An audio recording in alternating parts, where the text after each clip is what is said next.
하나님의 말씀을 봉독하겠습니다. 우리 하나님의 말씀은 히브리서 10장 우리 24절에서 25절까지의 말씀입니다.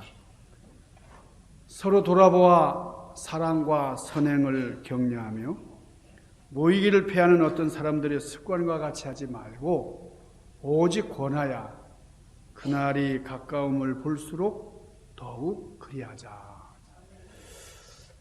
오늘 우리 히브리서에 있는 이 말씀, 서로 돌아보고 사랑과 선행은 격려하고 그리고 모이기를 패하는 사람들 같이 하지 말아라. 모이기를 힘쓰라고 하는 거예요. 그날이 가까울수록 더욱 그리해야 된다. 주님 오실 날이 가까웠어요. 그래서 우리는 열심으로 모이기를 힘써야 됩니다. 지금 모이기가 힘든 때인데 오늘 서로 돌아보면서 사랑과 선행은 격려하고 그리고 모이기를 힘쓰자. 이게 바로 우리 그리스도인들의 책임에 대한 거예요. 그래서 서로 돌아보는 일, 또 사랑과 선행을 격려해 주는 일, 모이기를 힘쓰는 것이 바로 우리 기독교인들이 해야 할 사명이고 그리고 책임입니다. 우리 그리스도의 몸은 서로 연결되어 있습니다. 그래서 서로 세워줄 의무가 있습니다. 함께 서로의 사정을 알리고 나누는 것은 우리가 죄와 싸워서 이겨야 하기 때문에 우리가 서로 책임을 진 사람들이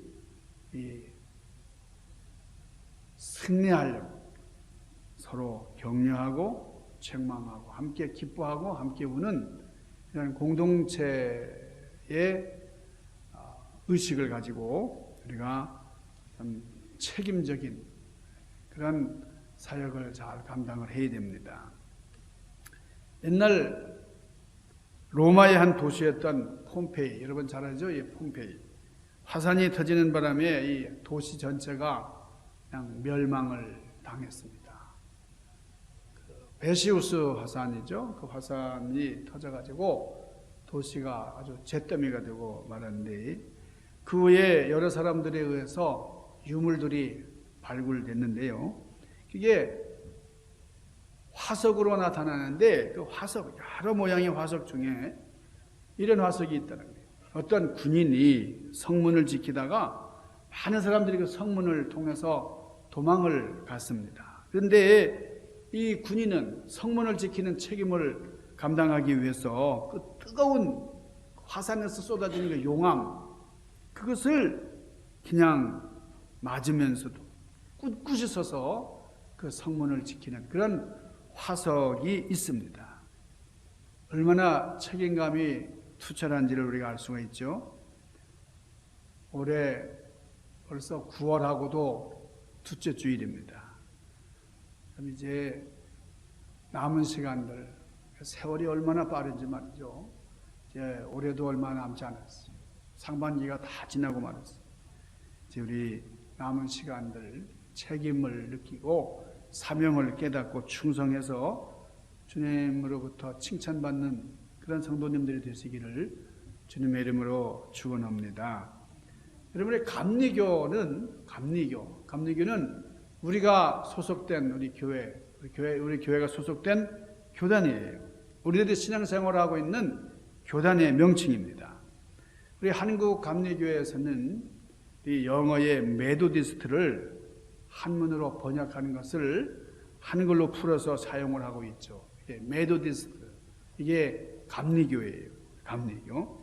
중국어로는 웨슬라교라 그래서 위리교라 그래요. 위리교. 그러니까 웨슬레가 세운 교회다 그 말이죠. 또 미국 감독교회를 뜻하는 미미교회 그렇게 얘기를 합니다. 우리 감리교를. 그리고 이 메도디스트 그래가지고 우리 감리교라고 번역을 해서 우리가 교단 명칭을 이제 부르고 있는데 이 감리교라고 하는 말은 1729년 존 웨슬레 목사님과 그 동생 찰스 웨슬레가 그 옥스퍼드 대학에 재학 중이었는데 그 그 옥스퍼드 대학교 시절에 그 안에서 그룹을 만들었어요. 그 그룹 이름이 홀리 클럽이라 신성회라고 하는 그룹을 만들어 가지고 그 그룹에서 성경을 늘 이제 묵상하고 또 기도하고 아주 조직적인 그런 경건 모임을 가졌습니다. 거기 사람들이 많이 이게 조인을 하면서 이 신성회라고 하는 이 홀리 클럽이 점점 이제 커져 나갔는데, 그런데 이 사람들은 얼마나 철저한지 아주 규칙적이에요. 뭐 시간에 늦는 법 없고 또 자기가 한 말에 대해서 끝까지 책임을 집니다. 무엇이든지 규칙적으로 한다 그래가지고 메도디스트, 이 규칙적이라는 말, 이 메도디스트가 바로 그 그룹의 이름이 됐어요. 나중에는 교단의 이름이 된 겁니다.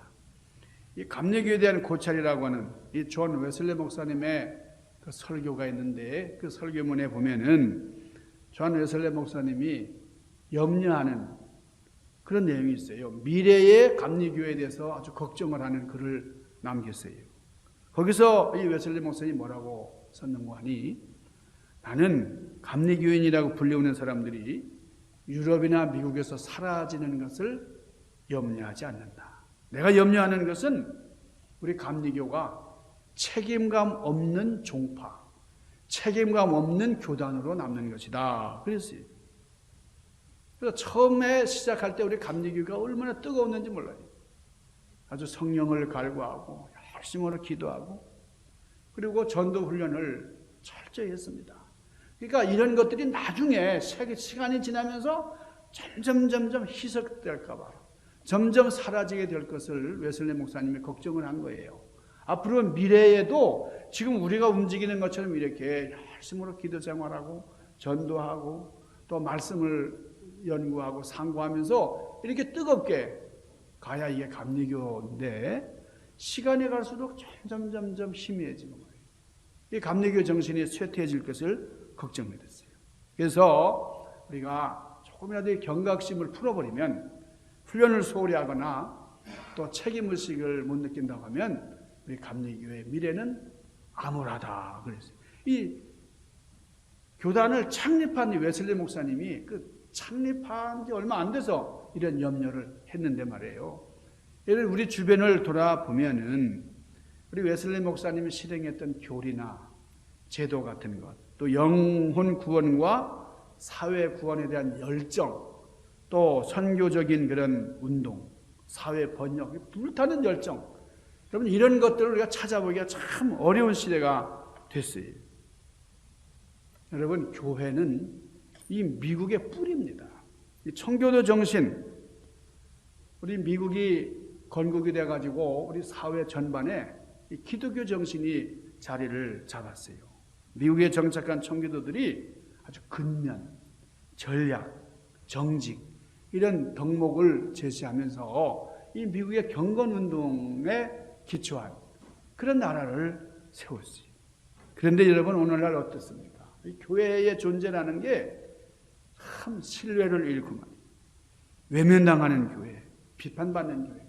여러분 이런 현실에 직면해 있어요. 웨슬리 목사님이 염려했던 책임 없는 감리교인. 뭐 내가 교회는 다니지만 내가 뭐 감리교인이긴 하지만 뭐 감리교인이 아니면 어떻고 또 교인이 아니면 어떻고 뭐 그냥 그렇게 정체성에 대한 인식이 너무나 희박하고 그렇죠. 책임 없는 그런 우리는 아닌지 한번 우리가 성찰할 수 있기를 바랍니다. 그리스도인은 복음을 전할 책임이 있어요. 고린도전서 9장 또 디모데후서 4장 2절에 보면 우리 그리스도인들이 해야 할 책임, 사명에 대한 말씀이 있어요. 여러분 파수꾼은 뭘 해야 되는? 파수꾼에 해당하는 사명이 있어요. 경고. 적군이 이제 침범해 오는데 파수꾼이 경고하지 않으면 되겠지. 부모는 자녀를 잘 양육할 책임이 있습니다. 학생은 공부할 책임이 있고 각자에 맡겨진 일에 대한 책임이 있어요. 우리가 이런 책임과 사명을 인식하고 이 사명을 잘 감당할 수 있어야 되는데 어떤 아이가요, 어떤 소녀가 학교에서 집으로 돌아와가지고 엄마에게 말했어요. 엄마, 오늘 내가 학교에서 말이야, 하지도 않은 일 때문에 선생님한테 벌 받았어. 자기가 뭐 하지도 않았는데 선생님이 막 야단을 치더라는 거예요. 이 엄마가 놀래가지고, 뭐라고? 야, 그런 경우가 어딨니? 내가 내일 학교에 찾아가서 선생님을 만나가지고 좀 얘기해야 되겠다. 근데 네가 하지 않은 일이 뭔데? 숙제를 안 했어? 여러분, 숙제를 안 한 것 때문에 야단 맞았는데 숙제는 해야 되는 거죠. 자기가 하지 않은 일 때문에 야단 맞았다고 해서 보니까 숙제를 안 했다. 여러분, 우리에게 주어진 숙제가 있습니까? 우리 사명 감당해야 되고 우리에게 주어진 책임을 잘 이행을 해요. 갑자기 출현한 코로나 바이러스로 인해서 많은 사람들이 아주 세계적으로 아주 고통을 당하고 있고 불안에 떨고 있어요. 이게 사회적 거리두기. 옛날에는 한국에서는 어느 정도 거리를 두고 그랬는데 미국에 오면 막 서로 허그하고 막 그랬잖아요. 근데 지금은 뭐 이렇게 허그해 주는 분 하나도 없어요. 거리도 가까이 가면 막 멀리 가려고 그러고. 이 사회적 거리두기가 점점 자리 잡고 있어요. 이 바이러스 사태라는 게 참 무섭습니다. 정말 이게 우리가 친속하게 친밀하게 지내기가 참 어렵게 만들고 있다. 그러면서 우리 교인들의 책임이 점점 등한시되어 가는. 뭐 교인들의 어떤 사명, 뭐 이런 거 이전에 가졌던 그런 사명이라든지 책임, 그건 안 해도 되는 걸로 그렇게 아주 관념이 바뀌고 있다. 우리 인간은 사회적인 존재입니다. 공동체적인 존재입니다. 우리 교육을, 친교를, 그리고 선교를, 복음 전파 이런 게 다 교회가 해야 할 일인데 이런 후회적인 관계 속에서 교회가 성장하는 것이고 또 활성화되는 속성을 가진 그런 교회가 모여야 되죠. 모이기를 패하는 어떤 사람들처럼 하지 말아야 되는데 모이는 것이 우리의 기본적인 책임이에요. 그리고 모여서 교제하고 서로를 통해서 그리스도의 사랑을 체험하면서 우리 신앙을 키울 수 있습니다.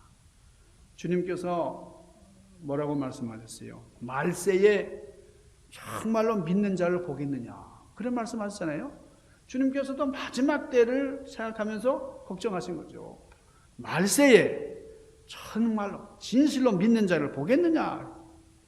여러분, 어려울 때일수록 우리 웨슬레 정신으로 돌아갈 수 있기를 바랍니다. 우리가 이 코로나 위기를 거치면서 지금 이렇게 어려울 때에 이런 위기 때에 우리가 각성해 우리가 아주 근본적인 우리 교회의 기본적인 것을 생각하면서 각성해야 될 때다 이런 생각이 듭니다. 스캇 팩이라고 하는 유명한 심리학자면서 이 정신과 의사가 쓴 책이 있는데요. 아직도 가야 할 길 그런 책입니다. 이분은 이 정신과 의사고 또 심리학자니까요. 이제 자기가 심리 치료를 하면서 많은 사람을 만났잖아요. 그래서 그 만난 사람들의 유형, 또 만나서 이렇게 정신과 질환에 대한 치료를 하면서 일어났던 그런 사례들을 모아가지고 책을 낸 거예요. 근데 거기서 뭐라고 이분이 얘기를 하냐면 의사니까 환자를 치료하고 환자를 온전케 하는 것이 자기의 사명이잖아요. 그러니까 환자가 깨끗하게 병이 치유되는 거 보면 얼마나 의사가 보람이 있고 기쁘겠습니까? 그런데 생각처럼 이렇게 안 되는 거예요. 열심히 진료했는데 실패해요. 병이 낫는 게 아니라 더 악화가 돼요. 우리가 이 육체적인 질병이 있으면요, 머리가 아프다든지, 어디가 이렇게 문제가 있다 그러면은 다들 병원으로 가잖아요. 의사들 만나고. 아주 자연스럽게 이제 병원을 찾는데, 그러나 정신질환자는 달라요. 정신에 이제 문제가 있는 사람들은 내가 환자라고 하는 얘기도 안 해요. 환자라고 하는 사실도 인정 안 하려고 그러고, 의사를 만나지 않으려고 그러는 거예요. 그래서 의사를 만나는 경우가 그렇게 드물고 의사를 만나게 하려고 가족들이 말이에요. 정신질환이 있는 이 환자를 병원으로 데려가기가 그렇게 어려운 겁니다. 이 정신질환이 있을 때는 그 질환을 이제 인정을 하고 그것을 극복하려고 스스로 애를 써야 되잖아요. 내가 이거 빨리 여기서 이제 탈출해야 된다. 내가 이런 질환으로 너무 고생을 하고 있는데 빨리 이걸 이제 나아야 되겠다. 이렇게 되는데 정신질환을 앓고 있는 사람, 대개의 사람들은 치료를 하려고 하지 않는다는 거예요. 그래서 의사 앞에 나가는 걸 그렇게 싫어하는 거예요.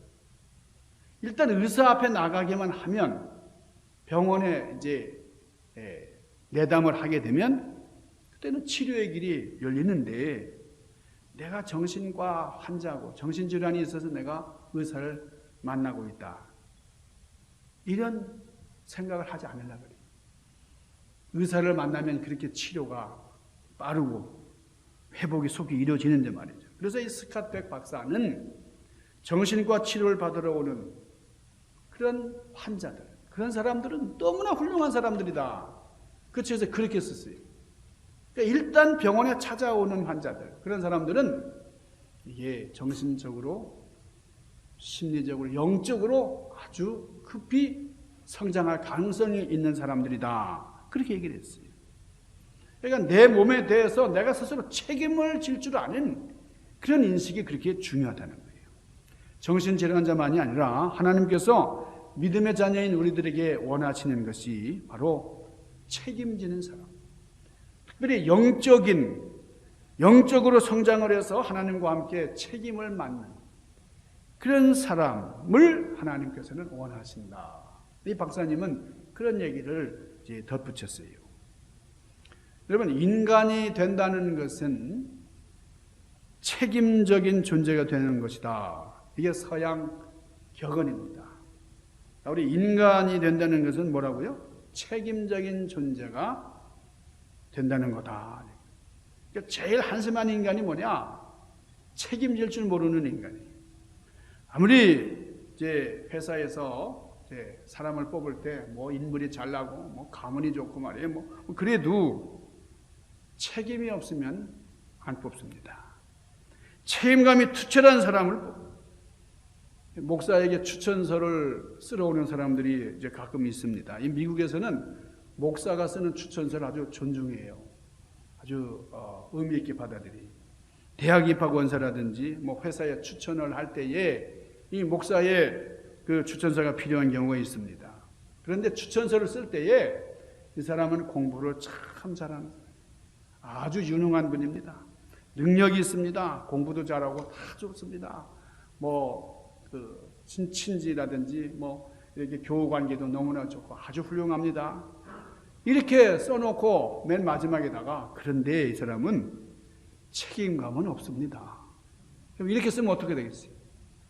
이 사람이 책임감이 조금 떨어지는 사람입니다. 그러면 아무리 화려한 수사를 하고 칭찬을 그렇게 많이 했다 할지라도 마지막에 이 사람은 책임감에 대해서는 내가 추천할 수 없습니다. 이렇게 돼버리면은 그 사람은 절대로 자기가 들어가고 싶어하는 곳에 들어갈 수가 없습니다.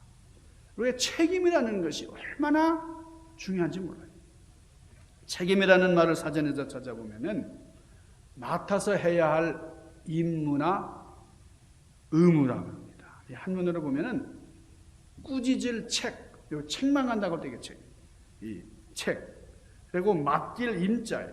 그래서 책임인데 이 뜻으로 풀어보면은 이 책이라고 하는 글자는 주인 주자 밑에 조개 구자로 되어 있어요.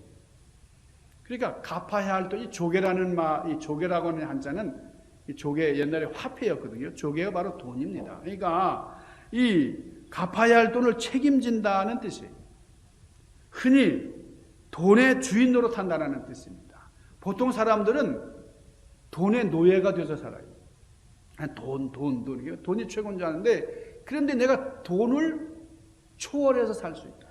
돈을 마음껏 부리면서 살 수 있다. 돈에 대해서 내가 책임을 질 수 있다는, 돈에 의해서 부림을 받는 게 아니라 내가 돈을 부리는 주인으로 산다. 이게 책임이라는 뜻이라.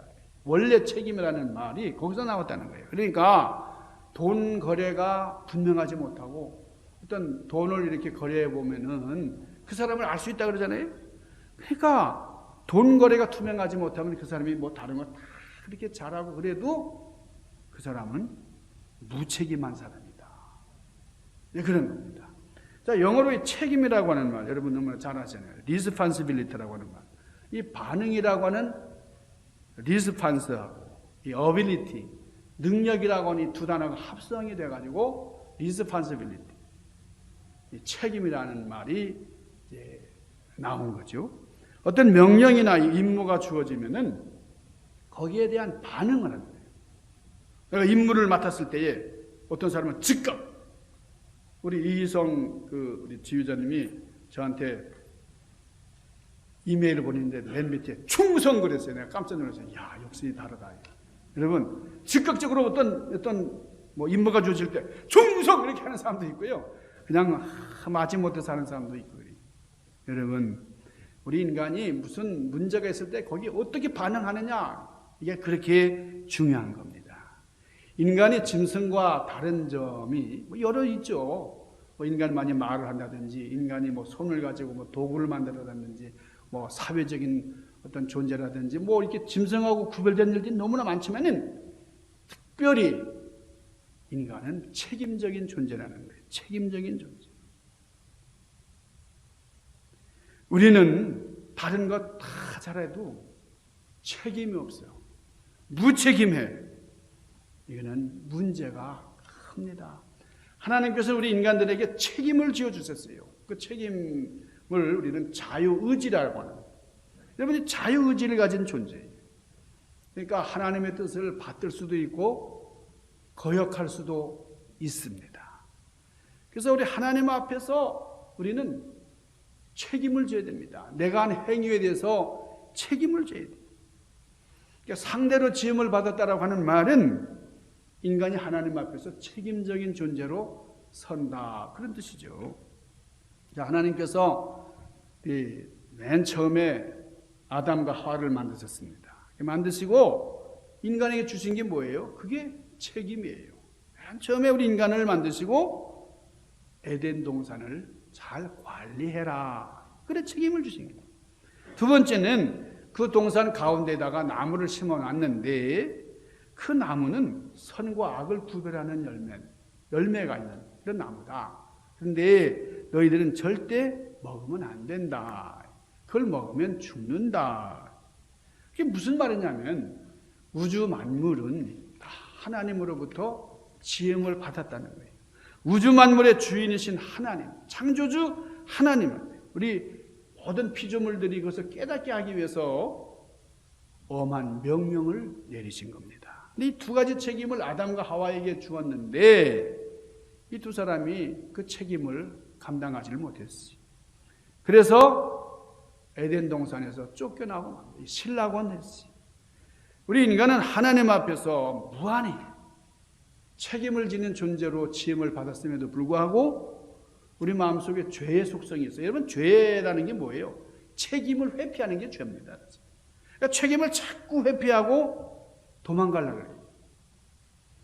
여러분, 예수님의 생애, 예수님의 삶은 여러분 출발하실 때부터 십자가가 목표였습니다. 그래서 십자가에 대해서 예고하셨고 십자가에 대해서 가르치셨고 십자가를 지셨고 십자가에서 돌아가실 때에 마침내 다 이루었다, 그렇게 말씀하시기까지 메시아로서의 사명을 다 감당을 하셨어요.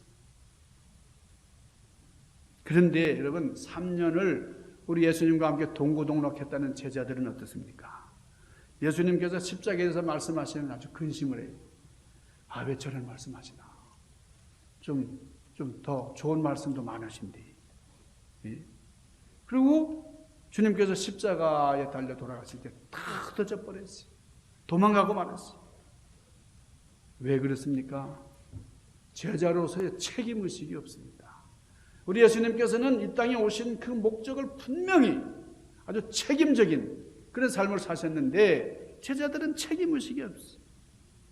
예수님께서는 똑같은 우리 상황 가운데서도 다 이루었다, 그러면서 정말 신령한 영광을 누리시는데 제자들은 어찌하여 실패를 맛봤느냐. 여러분, 근본적으로 책임의식의 문제라는 거예요. 여러분, 성경을 보면은 책임 회피한 사람들이 나오죠? 첫째는 아담이 선악과를 따먹은 다음에 하나님께서 왜 선악과를 따먹었니? 아유, 하나님께서 만들어주신 저 여자가 그랬어요. 하와에게 책임을 전가합니다. 하와는 뭐라 그래요? 뱀에게. 하나님께서 만드신 저 뱀이 나를 유혹했다고. 자, 두 번째는 에서가 장자의 명분을 가볍게 여기고 복을 빼앗긴 원인을 자기 동생 야곱에게 돌립니다.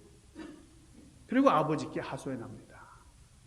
이 에서 큰 아들로 태어나가지고 참 훌륭하게 삶을 이룰 수 있었는데 말이에요. 자, 세 번째는 빌라도가 죄 없는 자의 피값의 책임을 백성들에게 돌리면서 예수님을 십자가에 못 박으라고 내줘버려요. 책임이 없죠. 책임이 없죠. 아주 밀란이 날 것을 두려워해가지고 빌라도가 그렇게 아주 비겁한 행위를 했어요. 우리가 이 땅을 살아가면서 책임을 져야 할 그런 시점에 정말 당당하게 책임을 진다는 것이 얼마나 귀한 일인지 모릅니다. 여러분, 우리는 우리 웨슬리 목사님과 함께 시작된 그런 신앙운동을 이어가야 돼요. 우리 초대 감리교회가 그래야 했던 것처럼 말이죠. 우리 규범적이고 규칙적이고 책임적인 삶을 살아가는 우리 감리교인들이 될 수 있기를 바랍니다. 여러분, 우리가 중요한 것은 마지막의 결론, 마지막에 어떤 모습이냐. 아니, 이분은 신앙생활 잘했는데 끝이 안 좋아요. 끝이. 제가 전에도 말씀드렸는데 제가 자라던 그 시골 마을에 열심히 막 신방을 오던, 이게 저는 장로교니까 권찰이래요. 권찰. 권찰이라는 분은 이게 주일날 아침에 일찍 집집마다 신방을 다니시더라고요. 이렇게 오셔가지고 열심히. 저는 어린데 아주 저를 이렇게 만져주시면서 말이에요. 그냥 그렇게 사랑으로 감싸주지 그랬던 분인데, 이분이 연세가 높아져 있어가지고 마지막에 병이 걸리니까요. 구술하고 무당하라고 교회를 완전히 떠나버렸어요. 제가 참 그때 어린 아이였는데 어린 마음에도 정말 안 됐다. 그러다가 그분 굿하다가 그냥 돌아가시고 말았는데, 우리가 신앙생활 그동안 잘해 오셨는데 그냥 쓰러져 버리는, 넘어져 버리는 그런 사람들이 있어요. 우리가 마지막까지, 주님께서 뭐라고 하셨다고요? 마지막 날 믿는 자를 보겠느냐 그랬어요. 우리가 끝까지 마지막에 신앙생활 잘하는, 이게 중요해요. 하나님 앞에 인정받는 그런 사람이 될 수 있기를 바랍니다. 영어에 do your best 그런 말 있잖아요. do your best. 너의 역량을 다해서, 힘을 다해서 책임을 감당하거라, 이제 그런 말이잖아요. 오늘 히브리서의 본문 말씀, 서로 돌아보아 사랑과 선행을 격려하며 모이기를 패하는 어떤 사람들의 습관처럼 하지 말고 오직 권하여 그날이 가까움을 볼수록 더욱 그리하자. 여러분, 오늘 이 말씀처럼 책임을 잘 감당하는 우리 중앙교회가 되기를 주님의 이름으로 간절히 축원합니다. 기도하십시다. 걸어가신 아버지, 우리에게 주신 사명과 책임을 잘 감당해서 마지막 날 주님 앞에 설 때 잘하였다, 충성된 종, 칭찬받는 제들 되도록 인도하여 주시옵소서. 귀하신 예수님 이름으로 간절히 구하옵나이다. 아멘.